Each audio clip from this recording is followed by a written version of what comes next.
बिस्मिल्लाहिर्रहमानिर्रहीम। मुसलमान के लिए अल्लाह की मोहब्बत वो सबसे बढ़कर है।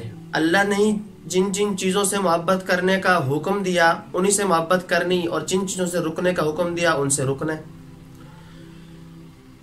तो आजकल लोग मोहब्बत में बड़ा एक दूसरे के पीछे जा रहे हैं, लड़के लड़कियों के पीछे, लड़कियां लड़कों के पीछे।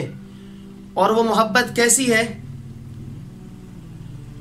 हालांकि चंद दिन की मोहब्बत और चंद लहजे की मोहब्बत कि जिसकी कोई मजबूत बुनियाद भी नहीं है, लेकिन अल्लाह हमसे ऐसी मोहब्बत चाहता है। अल्लाह ताला कहता है कि जैसे मुझसे मोहब्बत करो ऐसी मोहब्बत किसी और से तुम ना करो। यही वजह है कि अल्लाह ताला फरमाते हैं कुरान पाक में जा बजा है, अहादीस मुबारका में मौजूद है कि मेरे अलावा किसी और को खुदा मत मानो। हजरत हसन बसरी रहमतुल्लाह अलैह एक मरतबा सुबह की नमाज के बाद अपनी मस्जिद में दर्स दे रहे थे। तो दर्स देने के बाद एक खातून आई और एक जानिब से आकर बैठ के कहने लगी कि मैं एक मसला पूछना चाहती हूँ। तो उन्होंने फरमाया पूछ लीजिए, क्या पूछना है। तो औरत आते ही रोने लग गई और कहने लगी कि अगर इस्लाम इजाजत देता चेहरा दिखाने की तो मैं आपको अपना चेहरा दिखाती और आप ये देखकर हैरान रह जाते कि बसरा में मुझसे ज्यादा खूबसूरत कोई है ही नहीं। अल्लाह ने मुझे इतना हुस्न दिया है और मेरा माल और गुलाम जो मेरे हैं वो इतने ज्यादा हैं कि मैं उनको शुमार नहीं कर सकती।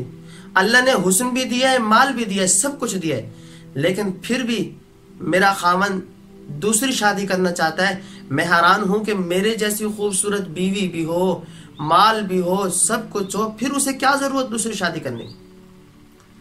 तो हज़रत हसन बसरी रहमतुल्लाह अलैह ने जब ये बात सुनी तो बेहोश हो गए। और फिर कुछ देर बाद जब होश आया कहने लगे आज मुझे समझ आया कि अल्लाह मियाँ क्यों कहते हैं कि मेरे अलावा किसी और को खुदा ना मानो। कि जब एक औरत कि जिसका हुस्न भी सिर्फ चंद दिनों का है, चंद सालों का है, उसके बाद हुस्न खत्म है और ये भी नहीं मालूम कि वो उतने साल जिंदा रह पाएगी नहीं रह पाएगी, और उसका माल भी आर्जी है कि अभी कोई आफत आए उसका माल खत्म हो जाए, वो ये बर्दाश्त नहीं कर रही कि मेरा खावंद दूसरी शादी करे, अपने साथ किसी और को शरीक नहीं कर रही।